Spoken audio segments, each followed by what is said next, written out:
Tichiin v Town. The envelope was heavy, cream-colored, embossed with gold. Not the cheap cardstock you buy at Walgreens, but the thick, textured kind you only see at weddings costing more than my car. It arrived on a Tuesday, 3 weeks before Halloween. I was elbow deep in dishwater, scrubbing dried oatmeal off a pot, when the mail slot clattered. I wiped my hands on my sweatpants, the gray ones with the hole in the knee, and picked it up. The return address was the Plaza Hotel, New York of course. Derek never did anything halfway, especially when it came to rubbing my face in his success.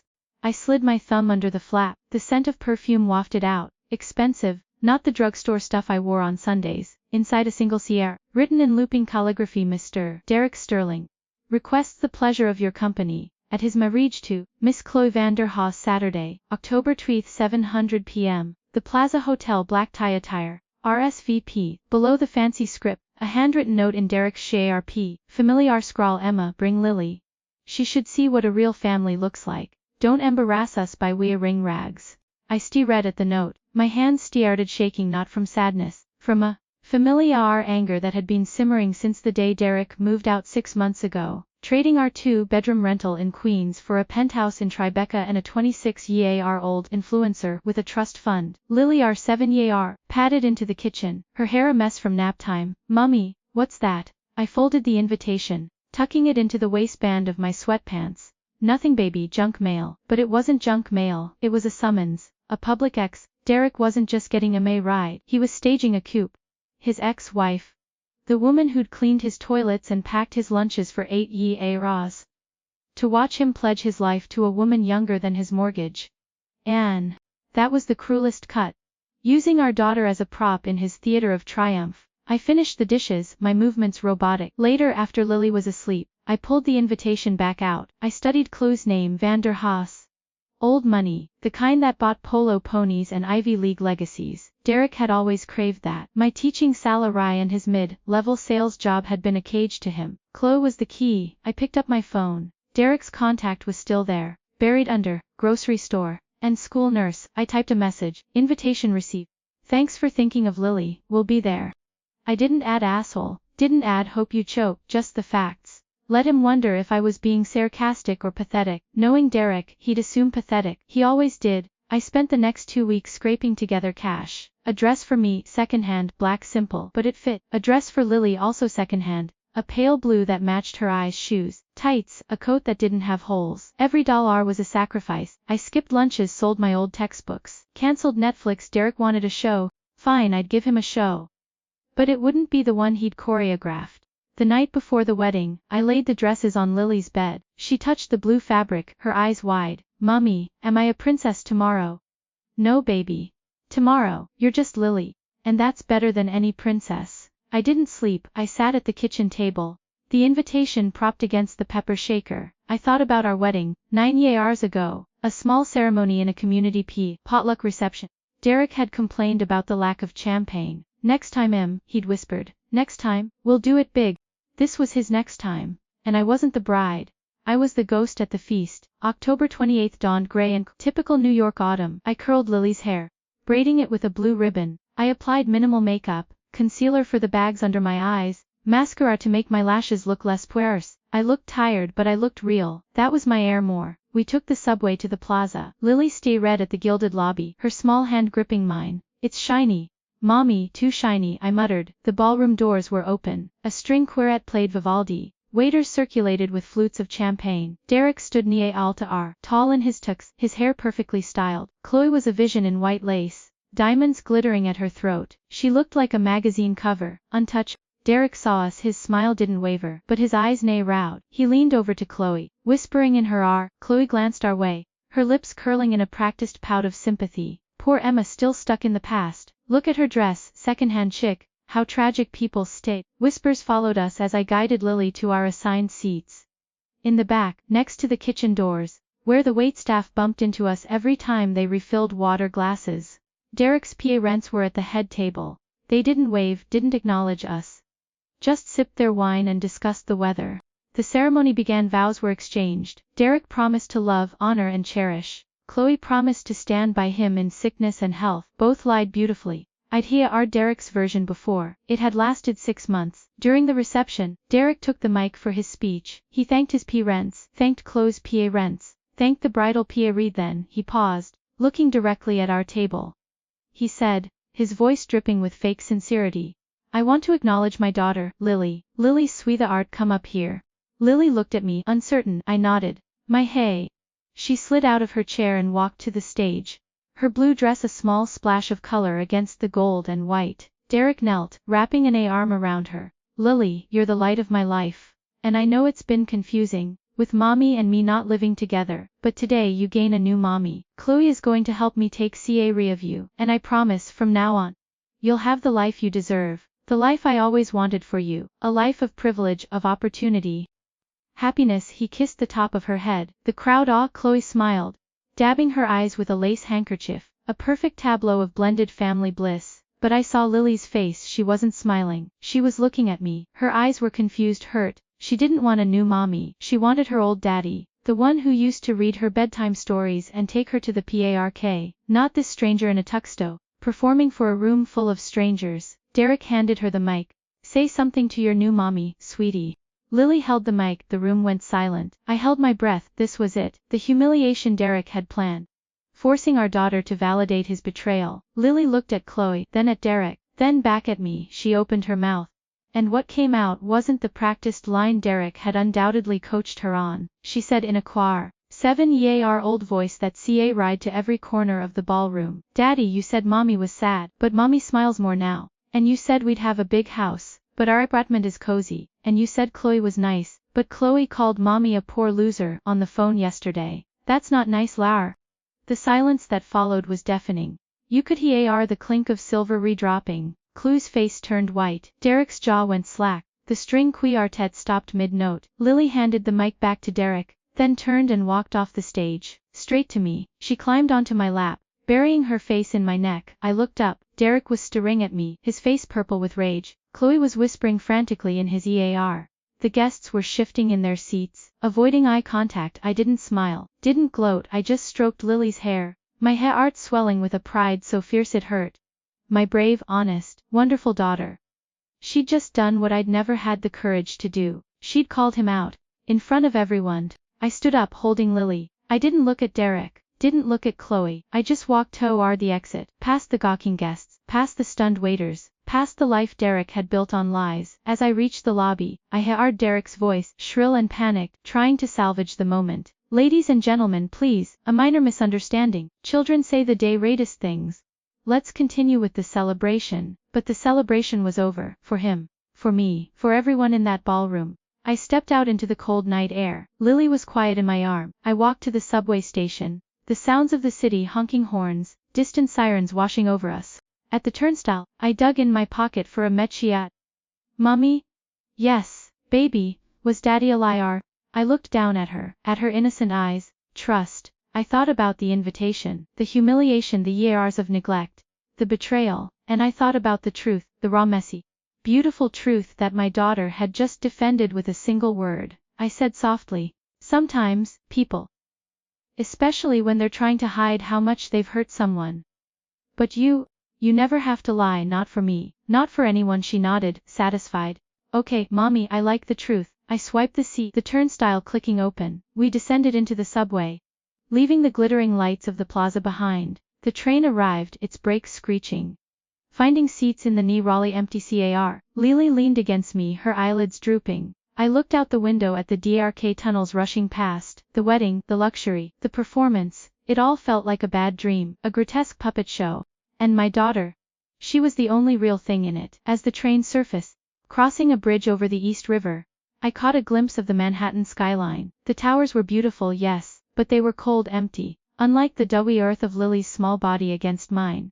Unlike the quiet certainty that I'd done the right thing by leaving Derek, and the right thing by raising a daughter who knew the difference between a lie and the truth. The train rattled on, heading back to Queens' cozy apartment, back to reality. And for the first time since Derek moved out, I felt a sense of peace, not happiness, not triumph, just peace, because I knew, without a doubt, that I'd won. Not the money, not the prestige, not the Plaza Hotel wedding. I'd won my daughter's heart, and that was worth more than all the diamonds in Chloe van der Haas's TARA. The aftermath. The fallout from Lily's mic drop moment hit like a Category 5 hurricane. By Sunday morning, my phone was blowing up, not with apologies, with venom. Derek called first, I didn't answer. He left a voicemail, his voice trembling with a rage he couldn't quite contain. Emma, you fucking psycho, you coached her. You turned my daughter against me. That stunt at the wedding. That was your doing. Chloe's in Tyras. Her parents are threatening to sue. I'm coming over there right now. And if you've poisoned Lily's mind any further, I swear to God I deleted it. Blocked his number. Then I unblocked it, because I needed to hear the next one. It was from Chloe. Her voice was syrupy sweet, but the edge was razor sharp. Emma. Darling, Derek's just overwhelmed. We both agree Lily's behavior was, well, for everyone, especially for a child. We think it would be best if she stayed with us for a while. A fresh start. Negative influences. We'll arrange a pickup for this afternoon. Pickup, as if Lily was a piece of furniture. I texted back over my dead body. Then came the texts from Derek's mother. Emma, how could you? Humiliating Derek in front of the van der Haases. Do you have any idea what you've done to this family? You've always been jealous, but this is unforgivable. Derek says you've been unstable since the divorce. Perhaps it's time for a wellness check. For Lily's sake, a wellness check. The ultimate weapon of the privileged. Calling CPS on the ex-wife because their grandson told the truth. I saved the text, forwarded it to my lawyer, then blocked BRBR2. By Monday, the gossip blogs had picked it up. Bridezilla meltdown at Plaza wedding.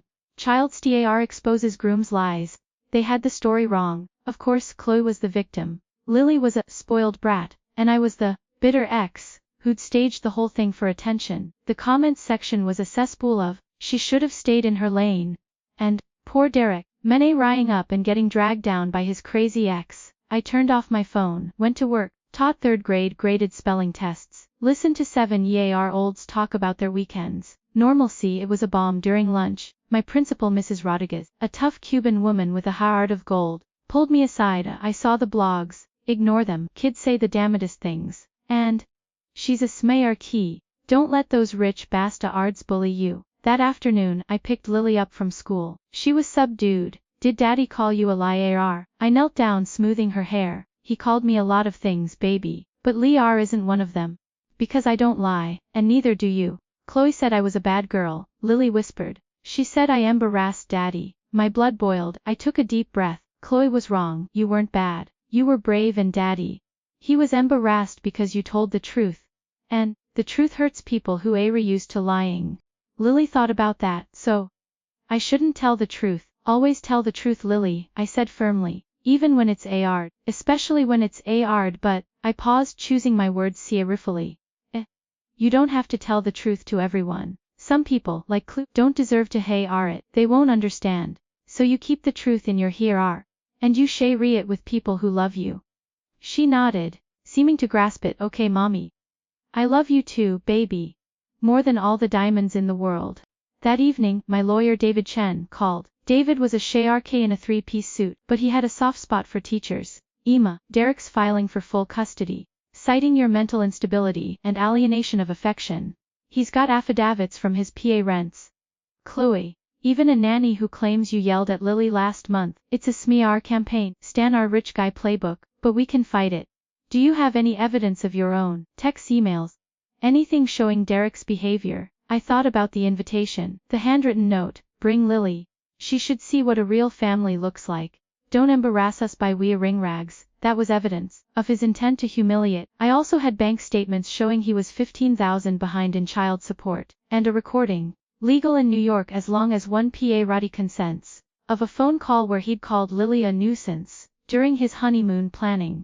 I have some things, I said. Good, send them over. We'll file a counter motion, requesting full custody, increased support, and a restraining order against Chloe for emotional abuse. This won't be cheap, Emma. Derek's got van der Haas money behind him. We're talking 6 figures in legal fees. 6 figures. I made 45 grand a year. I had 3,000 in savings. I don't have that kind of money, David. Then we go scorched earth, David said, his voice a roddening. We leak the recording to the press. We subpoena Chloe's phone records. We depose every van der Haas relative who's ever met Lily. We make this so expensive and so public that Derek caves. Because rich guys hate 2 things, losing money and looking bad. We're going to give him both. I hung up, my stomach in knots. A custody battle. It was what Derek wanted. To drag me through the mud until I broke. But I couldn't back down. Not when Lily's future was at stake. Not when her words at the wedding, Lia were the only honest thing that had happened all night. I looked at Lily, asleep on the couch. Her blue dress from the wedding crumpled on the floor. My go-a rire, I wouldn't let her down. I wouldn't let Derek or Chloe or the Van der Hauses erase her truth. I opened my laptop, stiated a folder, labeled it evidence, scanned the invitation, uploaded the bank statements, transcribed the recording. I worked until Tom, my eyes burning. My resolve eroding with every click of the mouse. This wasn't just a fight for custody, it was a fight for reality. For the right to say this happened, this was wrong, and we won't be silenced. The next morning, I dropped Lily at school, then went to the courthouse. I filed the paperwork pros, representing myself to save money. It was a stack of forms an inch thick. The clerk, a wee wry woman with glasses on a chain, looked at me sympathetically. Annie, you sure you don't want a lawyer? I have a lawyer, I said. I just need to buy him time. She nodded, stamping the forms. Good luck. These custody cases, they bring out the worst in people. She had no idea that afternoon, Derek's process server showed up at my apartment, a skinny kid in a hoodie, looking like he'd rather be anywhere else. He handed me a thick envelope, petition for custody and visitation inside. Derek's affidavit read like a work of fiction. I was emotionally unstable, verbally abusive, neglectful of Lily's educational needs, and actively poisoning her against her father. He wanted sole custody. He wanted me to have supervised visitation only. He wanted to erase me from Lily's life. I read it, my hands steady. Then I picked up a red pen. I circled every lie, every exaggeration, every omission. I wrote notes in the margins: false. See bank statement Exhibit A, false. See school attendance records Exhibit B, false. See recording Exhibit C. I was no longer the woman who'd sat in the back of the Plaza ballroom, humiliated and small. I was a mother defending her cub, and mothers, when cornered, are the most dangerous creatures on Earth. I handed the envelope back to the process server. The truth has a funny way of coming out, and when it does, it's going to burn him alive. The kid nodded, wide-eyed, and bolted. I closed the door, leaned against it, and took a deep breath. The DUR had begun, and this time, I wasn't fighting for a marriage. I was fighting for my daughter, for her right to speak her truth, for her right to a mother who didn't lie, and a father who didn't either. And as I stood there in my small appartement, with the sounds of the city filtering through the walls, I realized something. Derek hadn't just invited me to his wedding to humiliate me. He'd invited me to a battle he couldn't win. Because the truth, however inconvenient, however messy, was on my side, and Lily, she was my secret weapon. A 7-year-old with a microphone and a conscience. The aftermath wasn't just about the fallout, it was about the foundation being laid for a fight that would redefine our lives. Chapter 3. The deposition was scheduled for a Tuesday morning at Derek's Midtown law firm, a glass tower overlooking Bryant Park. I wore my best blazer, the one I reserved for PA rent, teacher conferences, and comfortable shoes. No point in playing dress up for people who'd already decided I was trailer trash. David met me in the waiting room. Emma, this won't be pleasant. Derek's lawyers, Shipley and Finch, they're pit bulls. They'll try to rattle you, make you seem unstable, emotional, unfit. Stick to the facts, don't elaborate, don't apologize, and for God's sake. I nodded. I won't cry. We were ushered into a conference room, mahogany table, leather chairs, a panoramic view of the PA. Derek was already there, looking tanned and rested in a bespoke suit. Chloe sat beside him, radiant in a cream-colored sheath dress, her diamond engagement ring catching the light. They didn't look at me, just whispered to each other, their body language screaming, "We own this town." The lead attorney, a silver-haired shark named Jonathan Shipley, began. "Mrs. Sterling, thank you for coming. We're here today to discuss the events of October 28th, as well as your general fitness as a parent. Let's start with the wedding, specifically, your daughter's outburst." "Did you coach her to say those things?" I said. I didn't even know she was going to say anything until she opened her mouth. "Interesting," Shipley purred. "Because the day before the wedding, you purchased a second-hand dress, not exactly black tie attire, was it?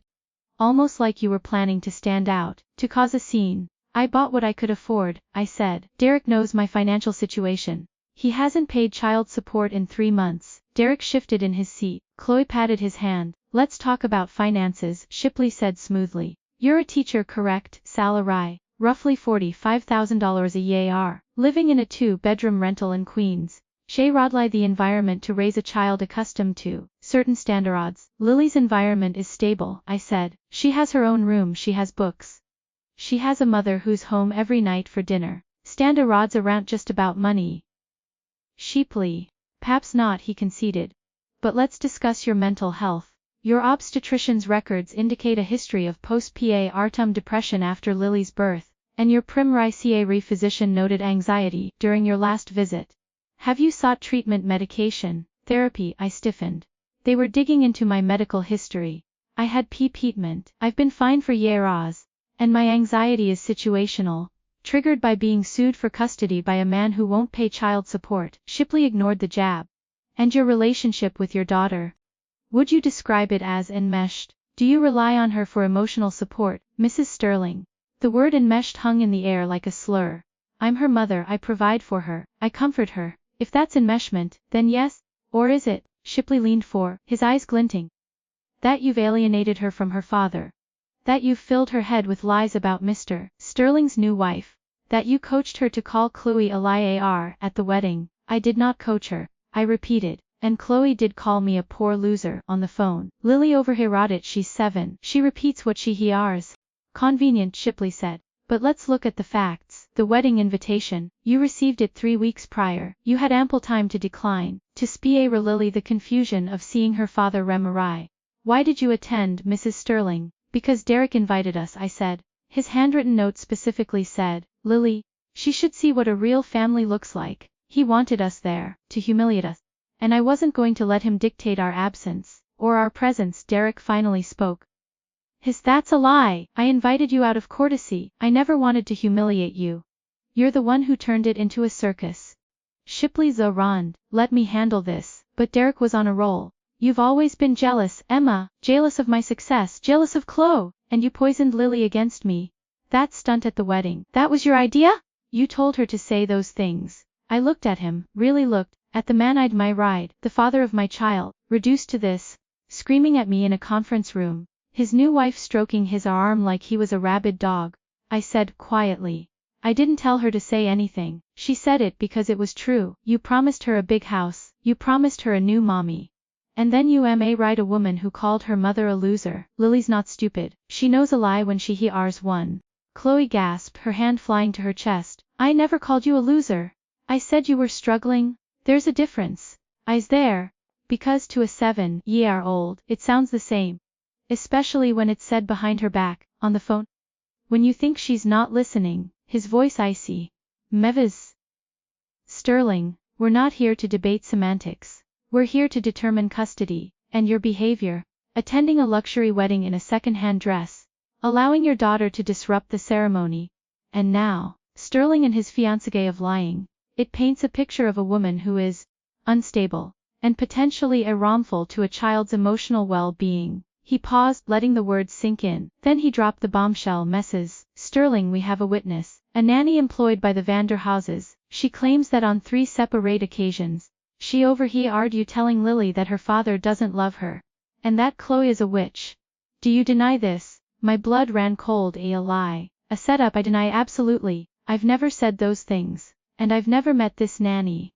Curious, Shipley said, sliding a photo across the table. It was blurry, taken from a distance, but it looked like me, standing outside Lily's school, talking to a woman in a uniform. The nanny took this. She's ready to testify under oath. David leaned forward. The photo is inconclusive, and the witness is a paid employee of the opposing party. Her testimony is inherently biased. Noted, Shipley said, but the fact remains. Mrs. Your credibility is in question, and in a custody battle, credibility is everything. If the court believes you're coaching Lily, alienating her from her father, or fabricating incidents to paint Mr. Sterling in a negative light, well, the outcome won't be favorable to you. He closed his folder. We're requesting a psychological evaluation for both you and Lily, and a guardian ad litem to represent Lily's interests. We'll also be subpoenaing Lily's school records, her medical records, and any social media accounts associated with you. This is going to get very invasive, Mrs. It's very public. Are you sure you want to put your daughter through this? I looked at David. He gave a slight nod. I'm sure, I said, because Lily deserves the truth, and the truth is Derek abandoned us. He traded his family for a trust fund. He invited us to his wedding to humiliate us. And now, he's trading his daughter's peace of mind for a legal victory. I won't let that happen. I won't let Lily be gaslit into thinking her father's lies array her fault. And I won't let a paid nanny's testimony rewrite history. Shipley smiled, a cold smile. We'll see, Mrs. Sterling. We'll see what the psychologists say, what the Guyraudian says, what the court says. In the meantime, custody remains as is, joint legal with Ms. Sterling having primary physical, but that could change, quickly, especially if new evidence comes to light. He stood, signaling the end of the deposition. Derek and Chloe rose as well. As they passed me, Chloe leaned down, whispering in my ear, "You can't win, Emma. We have the money, we have the lawyers, and we have the truth. Lily will be ours soon. And you'll be nothing but a footnote in Derek's success story." I didn't respond, just watched them leave, their expensive shoes clicking on the marble floor. David sighed, rubbing his temples. That went as expected.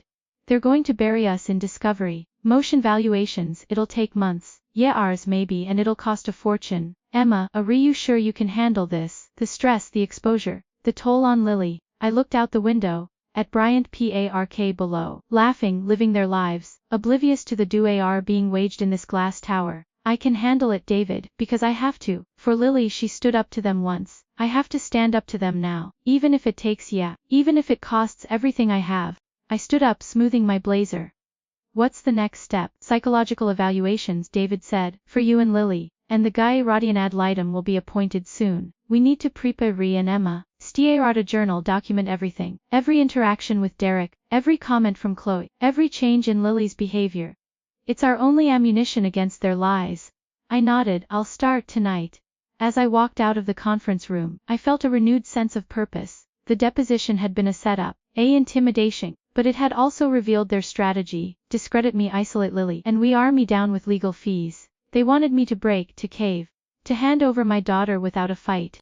But I wasn't going to break. I was going to document, to fight, to prove, beyond a shadow of a doubt, that I was the stable, loving parent, and that Derek and Chloe were the liars, the manipulators, the ones who'd turned a wedding into a battlefield. I took the elevator down to the lobby, my heels clicking on the tile. The sound echoed a steady rhythm, like a heartbeat, like Lily's courage, like the truth enriching for unstoppable. And as I stepped out into the sunlight, I whispered to myself, game on, Derek. Game on. T.P.S.C.H. Evel. The psychologist's office was in a brownstone on the Upper West Side. Dr. Aline Weiss, 6-ish gray bun. Wire. A reputation for being fair but unflinching. Derek's lawyers had chosen her. A strategic move, implying impartiality while hoping her conservative background would favor the higher, running parent. I didn't see Ray, I had nothing to hide. The evil was scheduled for 4 hours. Split between me and Lily. I went first. Dr. Weiss started with the basics. My childhood, my marriage to Derek, the divorce, the wedding. Her questions were clinical, but her eyes were sharp, missing nothing. She asked about my postpartum depression, my coping mechanisms, my support system. I answered honestly. Yes, I'd struggled. Yes, I'd sought help. Yes, I had friends. My union and Lily's school community. I didn't resent Derek's success. I resented his abandonment of his responsibilities. Then she asked about Lily. Describe your daughter's personality. I said without hesitation, honest, sensitive, she feels things deeply, and she's fiercely loyal, sometimes to a fault. Loyal to whom? To the truth, I said, and to me. Because I'm the one who's been there. Through the night terrors, the first day of school, the skinned knees. She knows who shows up. Mixter. Sterling claims you've alienated Lily from him. That you speak negatively about him and his new wife in front of her. How do you respond? I don't speak negatively about Derek or Chloe in front of Lily, I said. I don't have to. Their actions speak for themselves. Derek cancels visits. Chloe makes dismissive comments. Lily's not deaf. She draws her own conclusions. And when she asks me about them, I tell her the truth, age appropriately. That daddy's busy. That Chloe's still learning how to be a stepmom. I don't badmouth them, I contextualize. Contextualize, Dr. Weiss repeated. Give me an example. After the wedding, I said, Lily asked why Chloe called me a loser. I told her that Chloe was upset and said something unkind, that it wasn't true. And that sometimes adults say things they don't mean when they're angry. I didn't say Chloe was a bad person. I just explained the behavior. And Mr. Sterling, how do you explain his absence? I tell her daddy has a new job that takes a lot of time, and a new house away. And that it's not because he doesn't love her, But because grown-ups sometimes make choices that are hard for kids to understand, I try to focus on the love, not the absence. Even when it's hard how, I looked at my hands. Hard because I know the truth. I know he chooses not to see her. I know he prioritizes Chloe and the Vander Houses. But I can't tell a 7-year-old that her father doesn't want to be bothered. So I lie little, to protect her Hardy. Is that alienation, Duff? Or is it mothering? She didn't answer directly. Let's talk about the wedding, specifically, Lily's statement. Liar, did you coach her? I said. I was as shocked as everyone else, but I wasn't surprised by why she said it, because she'd heard Chloe lie about me. She'd heard Derek lie about our life. She was calling out the disconnect between their words and their actions. 7-year-olds don't have filters, they just have red R. And hers was pinging false. Mrs. Sterling, do you hate Derek Sterling? The question hung in the air. I thought about it, really thought. I said finally, I don't hate him. He's traded authenticity for performance. He's traded his daughter's love for social climbing. He's miserable, Dr. Waite. I saw it at the wedding, in his eyes. When Lily spoke, he knew she was right, and he hated her for it. That's not hate on my par. That's pity. She made another note, then she shifted G. The guy Roddy and ad litem will be interviewing Lily separately. They'll ask her about you, about Derek. They might ask leading questions. How do you think she'll respond? Honestly, I said. Lily doesn't understand the concept of leading questions. She'll say what she feels. And what she feels is confusion, love for me, longing for her father, resentment toward Chloe, and a deep-seated need for things to be fair. She'll tell the guy Rodion that I read her stories, that Derek misses bedtimes, that Chloe calls her kid, instead of her name. She'll tell the truth. Because that's all she knows how to do. Even if the truth hurts her father's case. Especially then, I said, because Lily's not a pawn, she's a person. And her truth matters more than Derek's ego. Dr. Weiss studied me for a long moment. Thank you, Mrs. Sterling. That's all for now. We'll have Lily brought in. Lily was brought in by a court liaison. She looked tiny in the big leather chair, her eyes wide. Dr. Weiss spoke to her gently, asking about school, her favorite color, her toys. Lily answered shyly at first. Then he armed up. I watched from behind a one-way mirror. It was agonizing, not being able to hold her hand, not being able to prompt her, just watching. Dr. Weiss asked, Lily, who do you live with? Mummy. And your daddy? He lives in a big house, with Chloe, far away. Do you see him? Sometimes. He's busy, he has meetings. What's a meeting? Lily thought.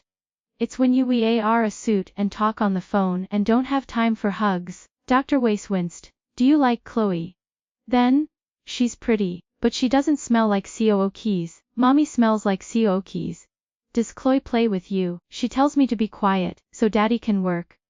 Did you like the wedding? It was shiny, but Daddy was different. He didn't laugh with me. He laughed at me, and Chloe called Mommy a name. I said Liar because Mommy's not a liar. Daddy says I shouldn't tell the truth if it's bad, but Mommy says the truth is never bad. It's just true. I was true.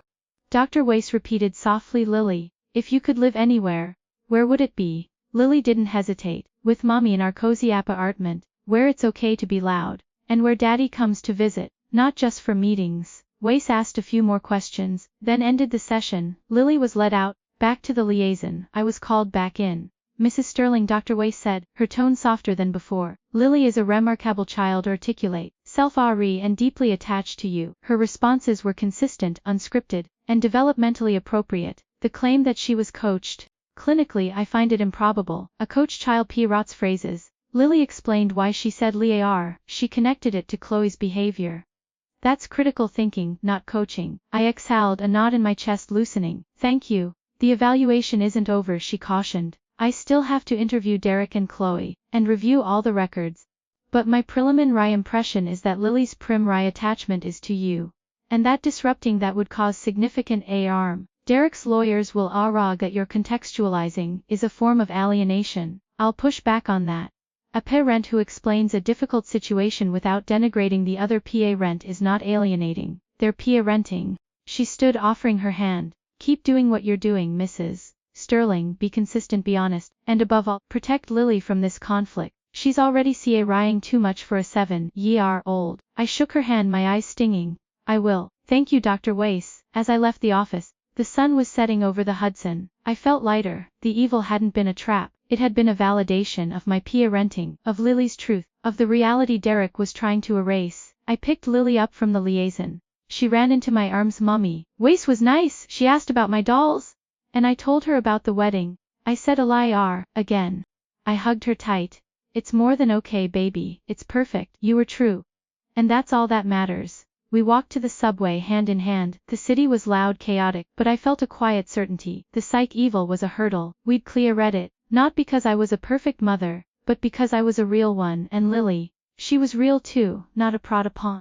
A little girl who'd spoken her truth and, in doing so, had spoken for both of us. Derek and Chloe would have their turn with Dr. Weiss. I wondered what she'd see. Derek's performative charm, Chloe's shallow effect. I didn't need to wonder, I knew, and so would Dr. Weiss. As the train rattled home, I looked at Lily, asleep on my shoulder. Her face was relaxed, peaceful. For the first time since the wedding, I felt a glimmer of hope, not that we'd win easily, but that we'd win because we were right, because the truth, however inconvenient, was on our side. And that was worth more than all the brown stones on the Upper West Side. Tichi Juardliam, the guy Rodinad Leadham Gale, was a woman named Wargia Red O'Connor, 50, Irish Cath, a social worker for 30 years who'd seen every flavor of custody battle. She didn't work for Derek or for me, she worked for the court, and she had the power to recommend custody arrangements that judges almost always rubber-stamped. Her report was the sword of Damocles hanging over my head. RJ Retsta rotted with home visits, unannounced. The first time she showed up, I was in my bathrobe, scrubbing toothpaste off the bathroom mirror. Lily was eating cereal at the kitchen table, still in her pajamas. It was a Saturday morning, the epitome of middle-class chaos. MRJ Rett didn't blink. She walked in, introduced herself and stayed rotted looking, not just at the state of the apparentment, which was tidy but lived in, but at the state of us. She watched how Lily interacted with me, how I responded to her. She noted the books on the shelf, the drawings on the fridge, the fact that Lily had her own small bed, made neat. Mrs. Sterling, she said, her voice brisk but not unkind. Can I speak with Lily alone for a few minutes? My heart stopped, of course.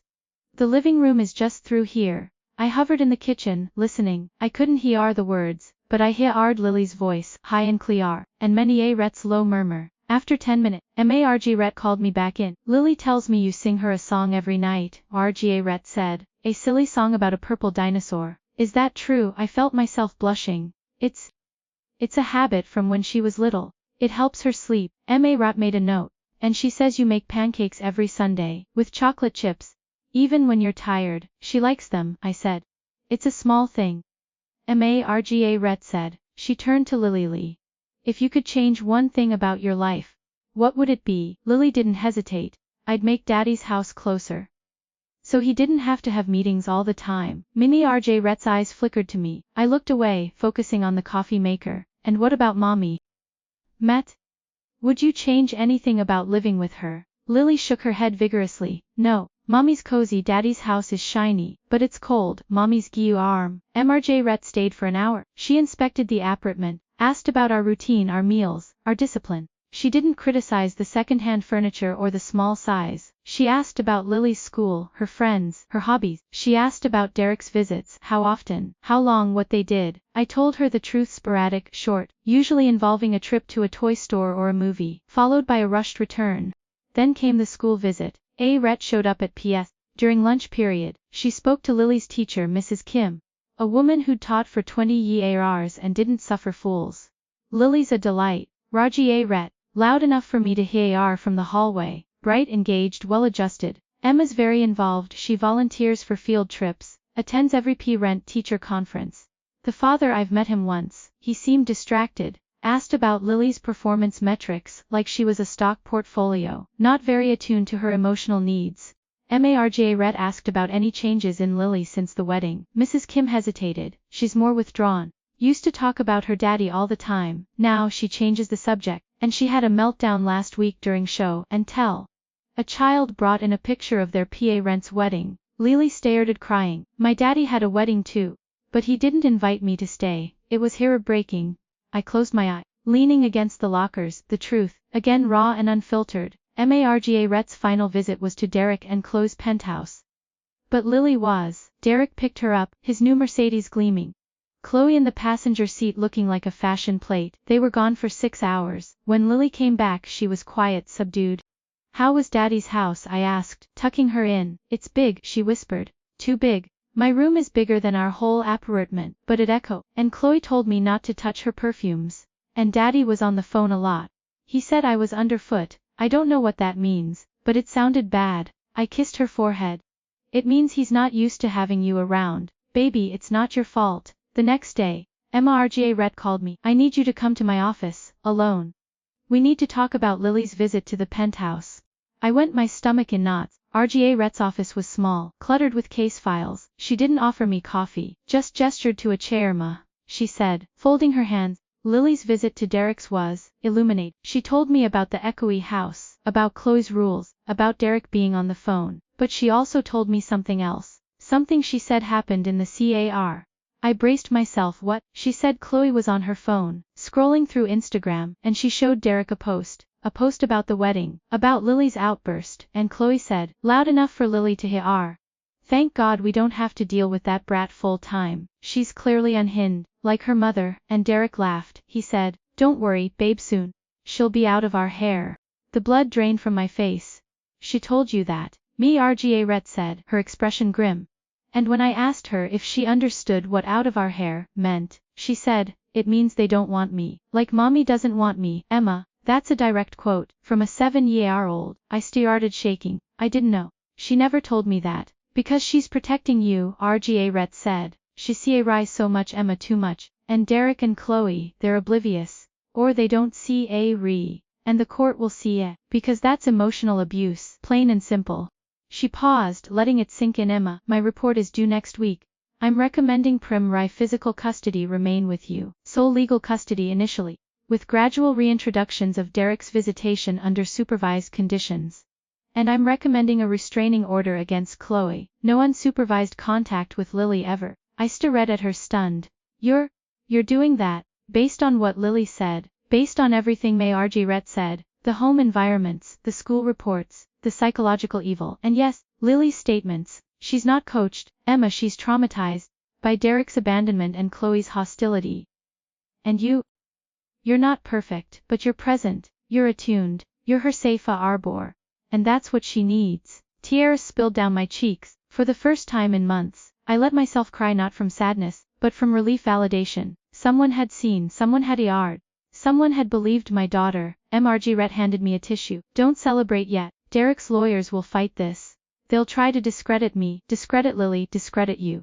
But I've been doing this a long time, and I know bullshit when I hear it. And Derek, he's full of it. Chloe, she's a trophy wife playing house. She's a child caught in the crossfire. My job is to protect her. And that's what I'm going to do. Thank you, Margaret. Thank you for seeing her. Margaret said. But Lily's voice is the only one that matters. And hers is clear. She wants her mommy, and she wants the truth, even when it hurts. I left her office, the weight on my shoulders significantly lighter. The GL's report was the linchpin. If it favored, the judge would likely follow. If it didn't, we were doomed. But Margaret had seen the truth, and she was going to fight for it. I picked Lily up from school, swinging her in my arms. Guess what? What, mommy? Margaret, the nice lady, she believes you. She believes us. And she's going to help make sure you're safe, always. Lily hugged my neck tightly. I knew she would, mommy, because I told the truth. And the truth always wins, right? Right, baby, I whispered, my throat tight. The truth always wins. But even as I said it, I knew the fight wasn't over. Derek would unleash his lawyers. They'd attack Margaret's credibility, twist Lily's words, and try to bury us in legal motions. But we had something they didn't. We had the truth, and we had Margaret. And for now, that was enough. As we walked home hand in hand, I looked at the brownstones, the bodegas, the everyday life of our neighborhood. It wasn't shiny, it wasn't cold, it was real. And it was ours, and no penthouse, no wedding. No amount of Van der Haas money could ever take that away. The Gyrodine ad litem had spoken. And her voice was the loudest one in the room. TTASK. Derek's response to Margaret's report was swift and vicious. His lawyers didn't just file a rebuttal, they launched a nuclear strike. The first salvo came in the form of a motion to disqualify Margaret O'Connor, citing bias and predetermination. They claimed she'd spent too much time in my chaotic apartment and not enough time in Derek's structured Penthouse. They attached affidavits from Chloe and Derek. Sweet ring that Lily had fabricated. The out of our hair comment because I'd coached her. And they included a new expert opinion, a psychiatrist from Harvard who'd never met Lily but concluded, based on my RJ Rett's report, that she was suffering from parental alienation syndrome, induced by me. David called me, his voice tight with fury. Emma, they're going for the jugal R. They want Marj Rett out if they succeed. The new gal will be someone from Shipley and Finch's Rolodex. We're talking a complete do-over. 6 more months. $50,000 more dollars minimum. 50,000. I didn't have 500. What do? We fight, David said. We file a risk. We subpoena Derek's phone records. Prove he was on the phone during the visit. We depose Chloe, make her repeat the brat comment under oath, and we leak Marj Rett's report to the press. Quietly, to a blogger who hates the Van der Hauses, shame them into backing down. Leak the report. That felt dirty, but Derek had already leaked lies about me to the gossip sites. Do it, I said. The next, a blog called NYC Society SCOP published an excerpt. Gale report reveals disturbing allegations. Sterling Harris called stepdaughter, brat, groom said child out of our hair. It didn't name me, but it named Chloe and Derek. The comments exploded. Chloe Vanderhouse is a bully. Derek Sterling chose money over his kid. Poor Lily. The Vanderhauses panicked. Chloe's mother issued a statement denying everything. Derek's lawyers filed an emergency motion to seal the report, claiming irreparable harm to their reputations. The judge denied it, citing public interest. The genie was out of the bottle.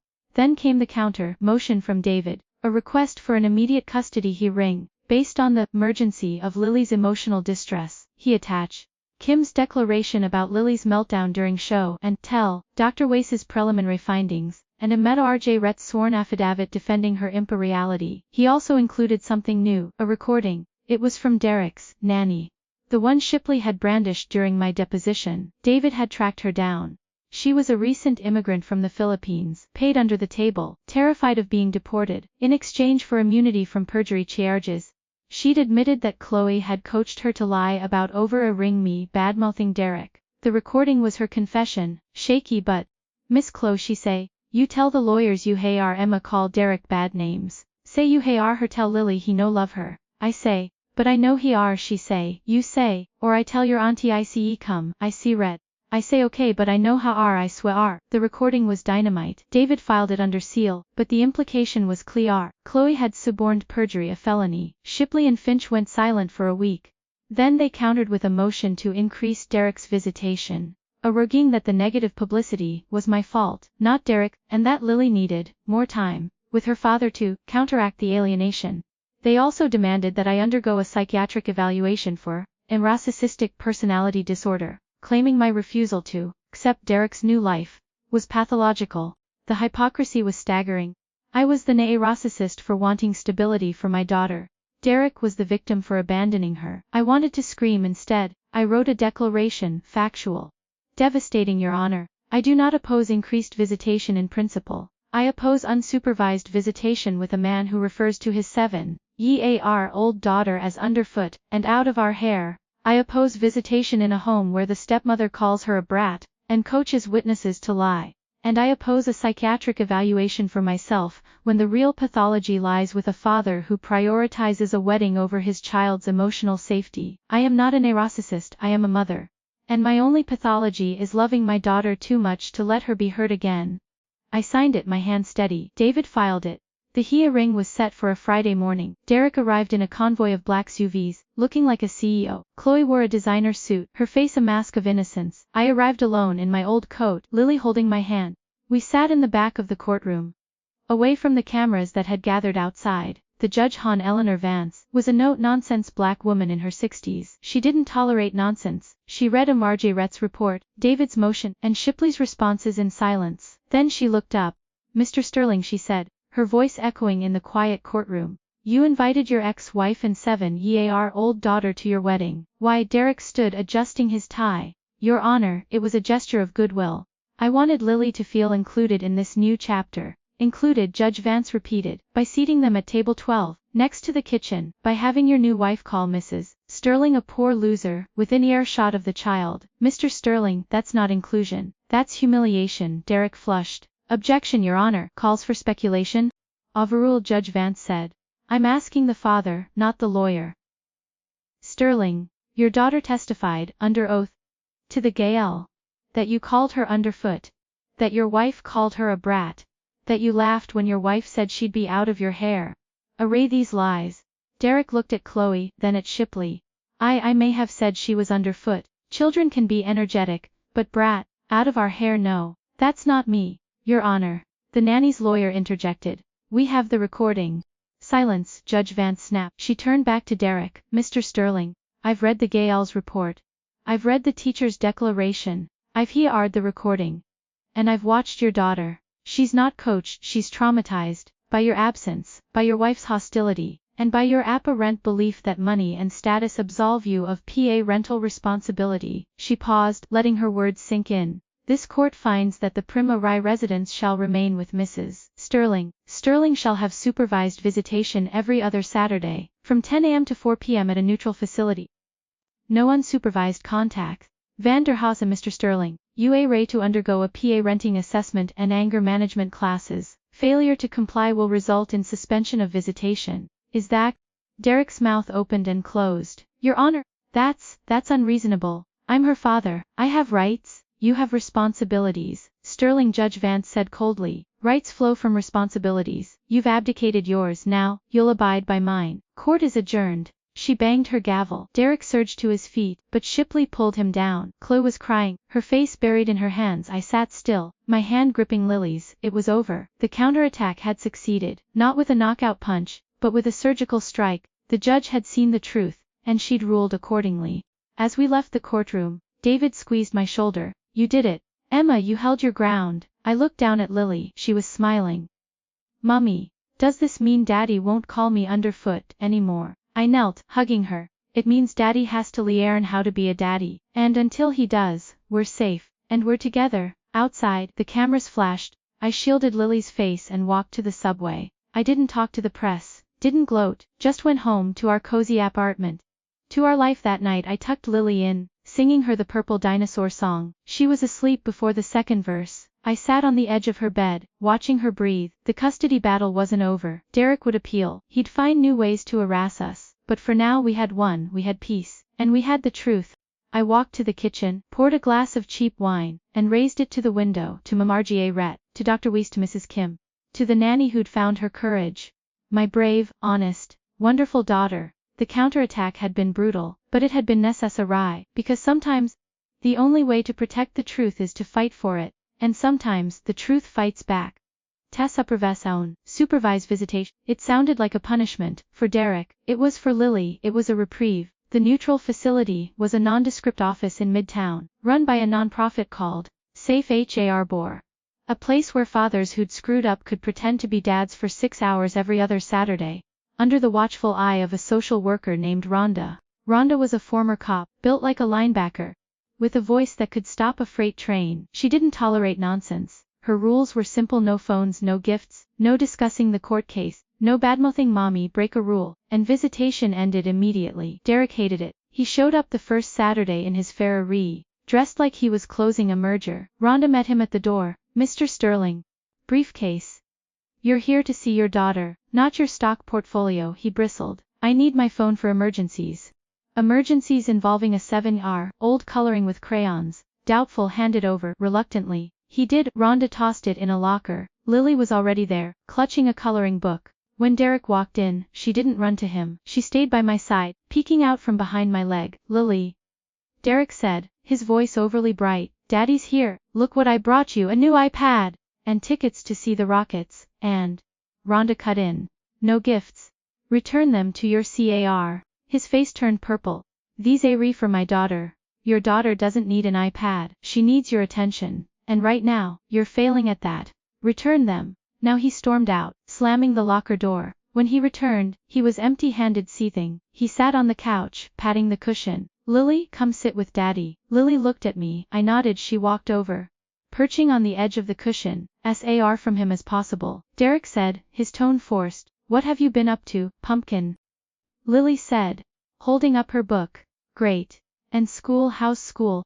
Good. Mrs. Kim says I'm spay. Of course you're a Sterling. Smem arted and pretty like your mother. Not that she's pretty anymore. Stress ages her. You'll age well, with good skincare. And money helps. Rhonda Clay read her throat. Mr. Sterling. No discussing Mrs. Sterling. Rule 4. Derek Law read at her. I wasn't discussing her, I was discussing skincare. Discussing her appearance is discussing her. Rhonda said flatly. Stick to Lily, or we're done. He shut up stewing. He tried to engage Lily in conversation about his penthouse. Is Chloe's latest shopping spree. Lily listened politely, but her answers were monosyllabic. Yes. Okay. She spent most of the time coloring, her small body tense at one point. Derek reached for her hand. Lily, hold Daddy's hand, like we used to. Lily flinched, pulling away. No, Daddy. You're not soft. Mommy's soft. Derek's jaw tightened. I'm soft. I'm your father? Hold my hand. Rhonda stood. Mr. Sterling, that's enough. Lily said no. Respect her boundaries. Or we're ending the session. He dropped her hand, humiliation radiating off him. He spent the rest of the visit staring at the wall, occasionally sighing loudly. Lily colored. I sat in the corner, reading a book, my presence a silent rebuke. After 6 hours Rhonda called time. Derek stood smoothing his tie. Lily, I'll see you in 2 weeks. We are something nicer next time. That dress is faded. Lily didn't respond. She ran to me, burying her face in my coat. I picked her up. Thank you. Mrs. Sterling, Rhonda said, her voice low. He's not getting it. He thinks this is a performance review, not a relationship. Keep documenting, and keep her safe. I could ride Lily out to the subway. She was quiet until we were underground. Then she whispered, Mommy, Daddy smells like cologne and he's hard. Like a rock. You're soft, like a pillow. I like pillows. I kissed her forehead. I like pillows too, baby. The supervised visits continued. Every other Saturday, same routine. Derek would arrive, laden with forbidden gifts, which Rhonda would confiscate. He'd try to impress Lily with his wealth, which she'd ignore. He'd get frustrated. Rhonda would warn him, and he'd sulk. Lily come, occasionally answering his questions with a shrug. Once he tried to sneak her a candy bar. Rhonda caught him. Mr. Sterling. That's it, session over. Leave. He'd stormed out shouting. This is outrageous. I'm her father. I have rights. Rhonda had shrugged. You have rights, but Lily has rights too. The right to feel safe, and today, you made her feel unsafe. Don't come back until you're ready to prioritize her, not your ego. He didn't come back the next Saturday, or the one after that. Instead, his lawyers filed another motion, this time, to eliminate supervision altogether, citing improved relations, and Lily's adjustment. They attached an affidavit from Chloe, claiming she'd bonded with Lily over shade-red interests, like fashion and philanthropy. It was laughable. Lily didn't know what philanthropy was, and her only interest in fashion was that her mom's sweaters were warm. David filed our response. My declaration detailed every supervised visit, every instance of Derek's dismissiveness, every time Lily had flinched. I included a drawing Lily had made, a stick figure of me, labeled Soft Mommy, and a stick figure of Derek, labeled Chayard Daddy, with jagged lines coming out of his head. It was a child's eye view of emotional abuse, devastating in its simplicity. Judge Vance denied Derek's motion.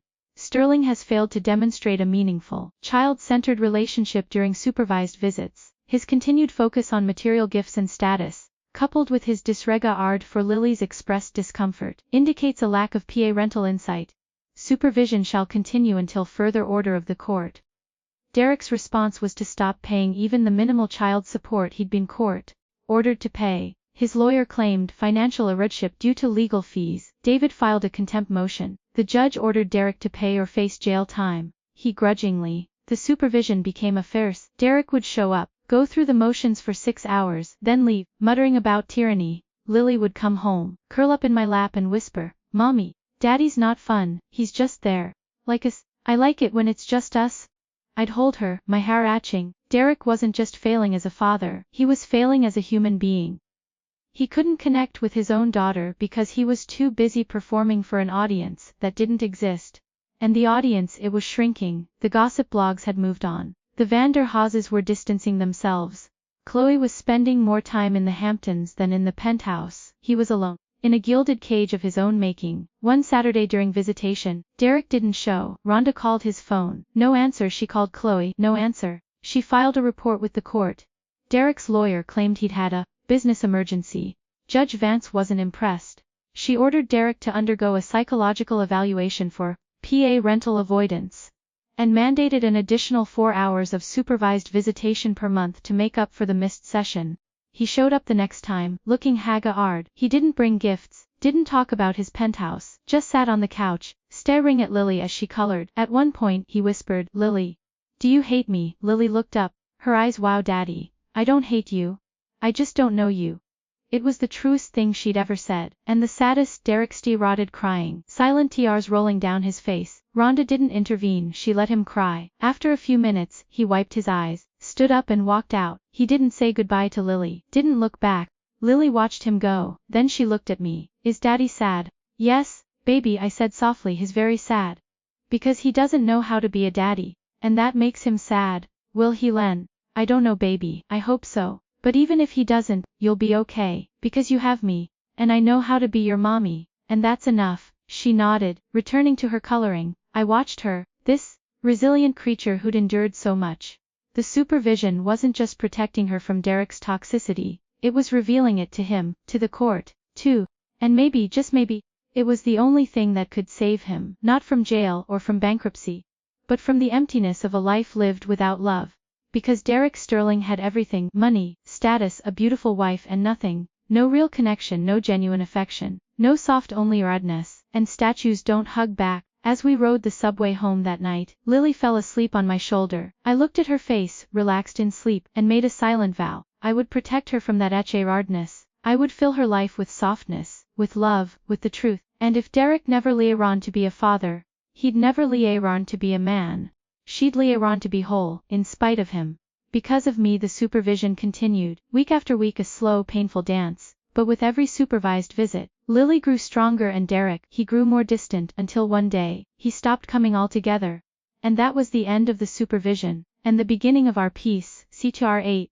And see, he didn't just stop coming to visitation, he vanished. 6 months after the supervised visits began, Derek Sterling ceased to exist as a physical presence in our lives. The last time I saw him was through the one-way glass at Safe Harbor, crying silent tears while Lily colored. Then, no calls, no texts, no birthday, not even a check for the court-ordered child support, which had dwindled to nothing after the third missed payment. His lawyer Shipley filed a motion to temporarily suspend visitation due to undisclosed business obligations overseas. Judge Vance denied it, ordering Derek to appear in person to explain his absence. He didn't show. Shipley cited medical issues. The judge demanded proof. A doctor's note arrived, vague and unsigned. She rejected it, issuing a bench warrant for Derek's arrest, for contempt of court. That's when the rumors started. Chloe had moved out of the penthouse, fleeing to her family's estate in the Hamptons.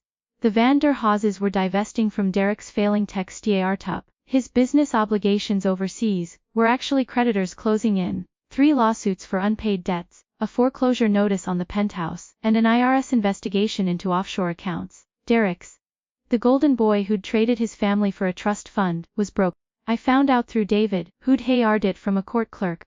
Emma, he's vanished, left the country, Rentley, flew to Belize last week under a fake passport. Chloe's filing for divorce, citing abandonment and fraud, and the Van der Haases want nothing to do with him. He's radioactive. I hung up. Steve rang, who was building a tower of blocks on the living room floor. Daddy's not coming back, is he? I knelt beside her. Not for a while, baby. Maybe not ever. She didn't cry, didn't ask why, just nodded, her face solemn. Mommy, can we have ice cream for dinner? Ice cream for dinner, a 7-year-old's way of processing abandonment. I laughed, a watery sound. Yes, baby. We can have ice cream for dinner. That night as Lily slept, I sat at the kitchen table. The duet rant for Derek's arrest in front of me. John, identity unknown. He'd erased himself, not just from our lives, but from his own. The man who'd needed a luxury wedding to prove his success had ended up a fugitive in a third-world country, hiding from the lies he'd spun. I should have felt triumphant, vindicated. Instead I felt hollow. This wasn't the ending I'd wanted. I hadn't wanted him destroyed. I just wanted him to be a father to me, but he couldn't, because he was too busy being Derek Sterling, the brand, the illusion, the lie. The next morning, a package arrived, no return address. Inside, the invitation to his wedding, the one I'd kept, folded in my wallet. It was torn in half, the gold embossing scratched out. A note was scrawled on the back, in Derek's jagged handwritings. Emma, you were right, about everything. The wedding was a mistake. Chloe was a mistake. Leaving you and Lily was the biggest mistake. I built a castle on sand and it crumbled. I'm sought for you, for Lily. Tell her I tried. But trying isn't enough when you're running from yourself. Burn this, forget. I read it twice. Then I walked to the stove, lit a burner, and held the invitation over the flame. It curled black and turned to ash. I dropped it in the sink, watching the gray flakes swirl down the drain. Burn it, forget him, easier said than done. But for Lily's sake, I'd try. I didn't tell her about the note, or the package or the dollar rent. She didn't need to know her father was a fugitive. She just needed to know he was gone, and that she was safe. Months passed. The custody case was formally closed. Judge Vance issued a final order, sole legal and physical custody to me. Derek's PA rental rights were suspended indefinitely due to abandonment. He could petition to reinstate them in 5 years, but only if he returned to the US and read the contempt charges. Unlikely. Chloe's divorce from Derek was finalized quietly. She got a hefty settlement from the Van der Hauses, who wanted to distance themselves from the scandal. She moved to Paris, marrying a French banker. She sent Lily a birthday card one. It was returned. Mocade addressee unknown. I hadn't forwarded it. Lily thrived. She joined the school choir, made friends, started asking about dinosaurs instead of daddies. She still had moments. Nightmares where she'd wake up screaming, "Daddy, don't go." But they grew less frequent. I'd hold her, sing the Purple Dinosaur song, and remind her she was safe, that mommy wasn't going anywhere. One afternoon, 2 years after Derek disappeared, Lily came home from school with a drawing. It was a family portrait, stick figures, a woman with long hair, labeled mommy, and a little girl with a blue dress. There was no man, no our daddy, just the two of us, holding hands under a yellow sun. She handed it to me. "Mommy, this is us, our family, is that okay?" I looked at the drawing, at the sun, at our joined hands, at the absence where Derek should have been. It was okay, more than okay. It was our truth. "Yes, baby," I said, my voice thick. "It's perfect, our family is perfect." Hanging it on the wall next to her bed. Every night before she slept, she'd point to it. "Mummy, there's us. Just us, and that's enough." And it was enough, more than enough, because we had each other, and the truth, and the quiet certainty that we didn't need a luxury wedding, or a fake passport to be whole. Derek's disappearance wasn't just a physical vanishing, it was a symbolic one. He'd disappeared into the lie he'd created, and we'd emerged from it, real, imperfect, but real. Sometimes late at night, I'd wonder where he was, Belize, some beach bar, drinking himself into a stupor, regretting everything, or maybe he'd found a new identity, a new lie to live. It didn't matter. He was gone and we were here, alive, breathing, loving. The disappearance had left a void, but we'd filled it, with love, with ice cream dinners and Purple Dinosaur songs, with a family of two that was stronger than any castle built on sand. And as I watched Lily sleep, her hand curled around my finger, I realized that Derek hadn't just disappeared from our lives. He'd disappeared from relevance. He was a ghost, a footnote, a cautionary. We were the story, the real one. The one that didn't need a wedding, or a nanny, or a judge to validate it. It just needed us, and it was enough. Tieshurif AC fire us. That's how long Derek Sterling stayed gone. 5 years of silence, of rebuilding, of Lily growing from a 7-year-old with haunted eyes to a 12-year-old with braces and a passion for marine biology. 5 years of me teaching, saving, and slowly, cautiously, letting myself believe in a future that didn't include the shadow of Derek Sterling. Then the email arrived, a Tuesday. I was grading papers in the school library after hours. The subject line was blank, the sender, a string of random numbers, protonmail.com. I almost deleted it as spam. But something made me click. The message was short, 3 sentences. "Emma, I'm back, not to the US, to life. I've been in Costa Rica, teaching English. Sober, thinking about Lily. She's 12 now, isn't she? I saw a photo on your school's website. She looks like you, strong. I want to write to her, not to disrupt, just to exist. If you say no, I'll understand, and I'll disappear again. Deef." I stared at the screen, my heart pounding. Teaching English, surfing, sober. The words felt like a different language. This wasn't the Derek I knew.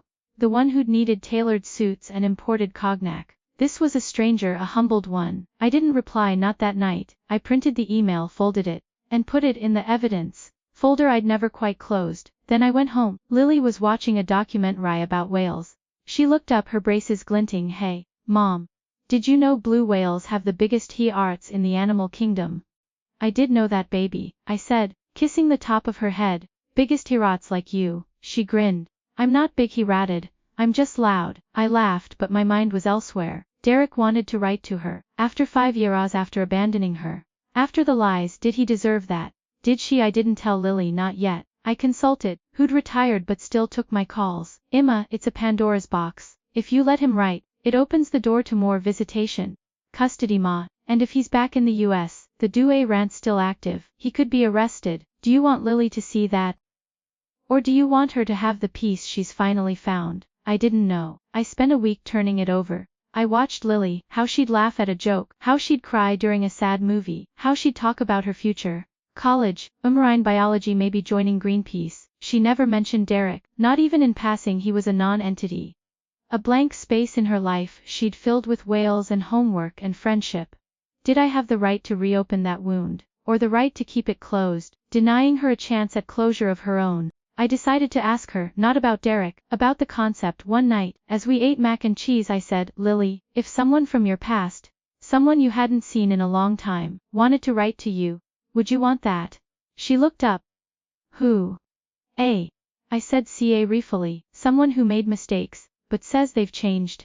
She shrugged. Depends, if they're going to lie again. No, if they're going to be real, maybe. But why now after so long? Maybe because they finally realized what they lost, I said softly. She was quiet for a minute, then, Mommy. Are you talking about Daddy? My breath caught. How did you know? Because no one else fits, she said simply. He left, he didn't call, he didn't write, and now, he wants to after 5 years. That's a long time to think about what you lost. But, she paused, is he real now? Or is he still pretending? I don't know baby, I admitted. The email says he's teaching surfing, sober but emails can lie. She nodded. Then tell him he can write one letter, and it has to be the truth, no pretending. No, I'll buy you things, just the truth. And if it's not the truth, I'll know. And I won't write back, and if it is, maybe I'll read it, maybe not. But Mommy, you read it first, okay? Okay baby, I whispered, my eyes stinging. I'll read it first. I emailed Derek the next day, one letter, no promises, no demands.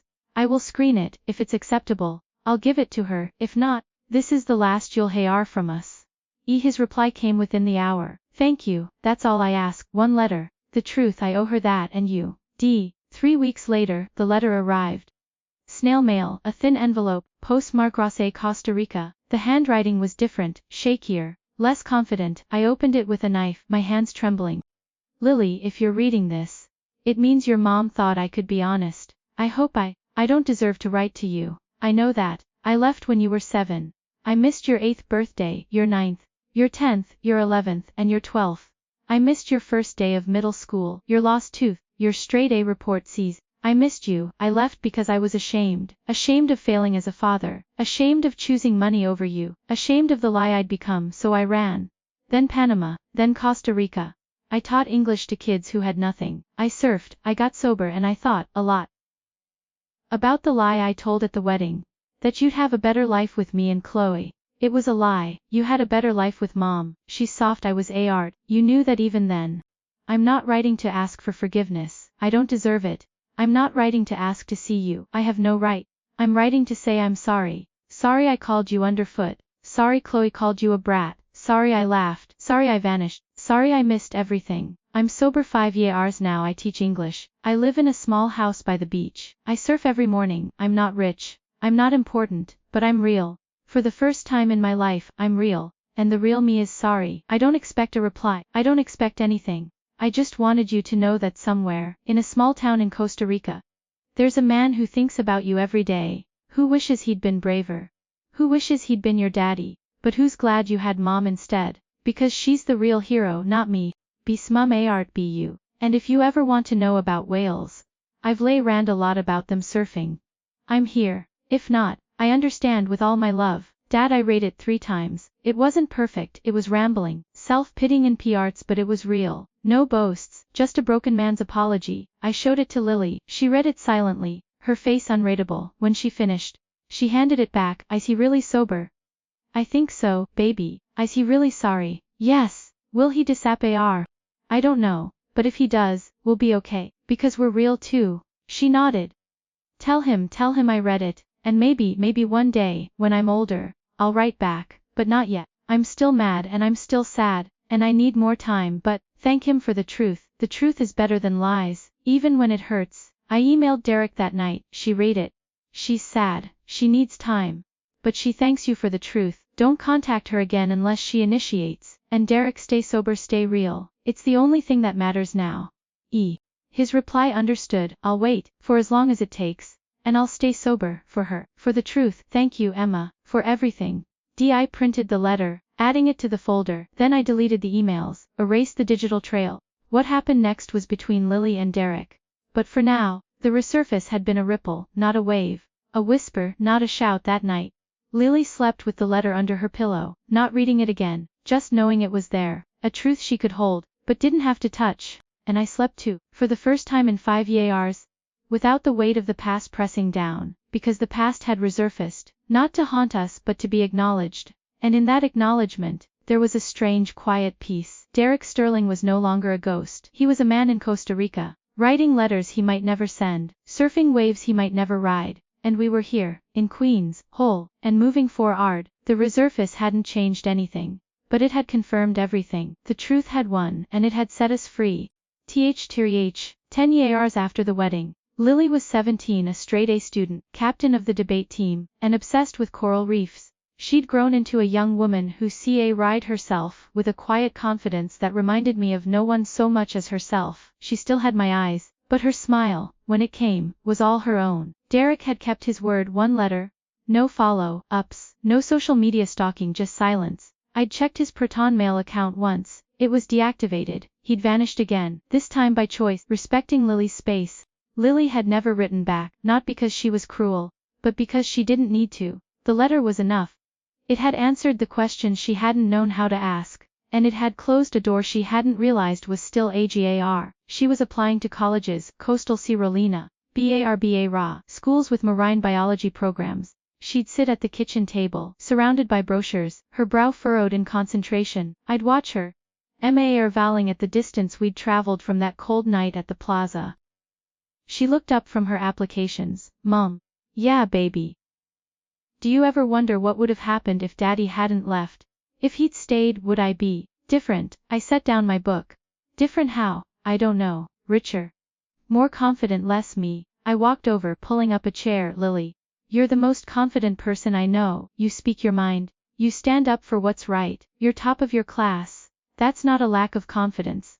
That's the opposite. And as for richer, I gestured around our small apartment. Money doesn't buy the things that matter. It doesn't buy the courage to say LIR on a stage. It doesn't buy a mother who sings you purple dinosaur songs. It doesn't buy the truth. She nodded, processing. But would I have had more opportunities? Private schools, travel, connections. Maybe, I said. But opportunities aren't just about money. They're about environment. Would you have thrived in a penthouse with a stepmom who called you a brat? Or in a house where your father was a ardad and always on the phone? I think you would have been miserable, Lily. You would have spent your life trying to please someone who couldn't be pleased. Here you ran to please yourself, to trust your own judgment. That's a better opportunity. She was quiet for a long moment. I'm glad he left. I blinked. Yeah, she said simply. Because if he'd stayed, I wouldn't have had you, not all of you. I would have had to share you. And I like having you all to myself. I like that we're a team, just us. And I like that I lie around the truth, that people lie, that love isn't about money, that the truth, even when it hurts, is better than a pretty lie. Daddy's letter, it was the truth, and it helped, but you're the truth I live every day, and that's better. She reached across the table, taking my hand. Her hand was bigger now, her grip firm. I'm not mad at him anymore, Mom. Not really, I'm just indifferent. He's a stranger who wrote me a letter. You're the mother who raised me. There's no comparison. I squeezed her hand. Tiaras blurring my vision. I love you too, Mom. She paused, a mischievous glint in her eye. And for the record, I'm still team soft mommy. Daddy's overrated. The sound filling the small kitchen. It was a laugh born of read history, of battles, of a truth that had been tested and proven unbreakable. Later that night, I was cleaning out the evidence folder. I came across the torn invitation, the court orders, the GL's report, Derek's letter. I held them. These artifacts of a guar I'd almost lost. Then I walked to the stove, lit a burner, and one by one I burned them, not in anger. In release. They didn't define us anymore. We defined ourselves. I scattered the ashes in the kitchen trash, watching them mix with the coffee grounds and eggshells, fitting somehow the past, reduced to compost for the future. Lily walked in, seeing me at the stove. Mum, what are you doing? Burning the past, I said. It's time. She understood. She didn't ask questions, just walked over, leaned her head on my shoulder. Good. It was. I agreed. But we're not heavy anymore. We're light. We stood there, watching the last embers die. Then she went back to her applications. And I went back to my book, but I didn't read. I just sat, listening to the silence of our home. A silence that wasn't empty but full of understanding, full of love, full of the truth. The truth wasn't a single moment, like a wedding or a letter. It was a lifetime of moments, of second-hand dresses and ice cream dinners, of supervised visits and purple dinosaur songs, of a daughter's courage and a mother's perseverance. It was the truth of who we were, not victims, but survivors, not a broken family, but a whole one. And as I sat there, I realized that Derek's greatest gift to us wasn't his absence, it was the clarity his absence provided. It allowed us to see what mattered, to build a life not on sand, but on rock, to raise a daughter not on lies, but on truth. Lily finished her applications that night. She submitted them just before midnight. Then she came into the living room, where I was dozing. Mum, I'm done. Good job, baby. Mum. Yeah, if he ever writes again. If he ever comes back, can I decide? Always, I said. It's your truth now, not mine. She smiled, leaning down to kiss my forehead. Thanks, Mom, for the truth, for everything. She went to bed. I stayed up a while longer, listening to the city breathe.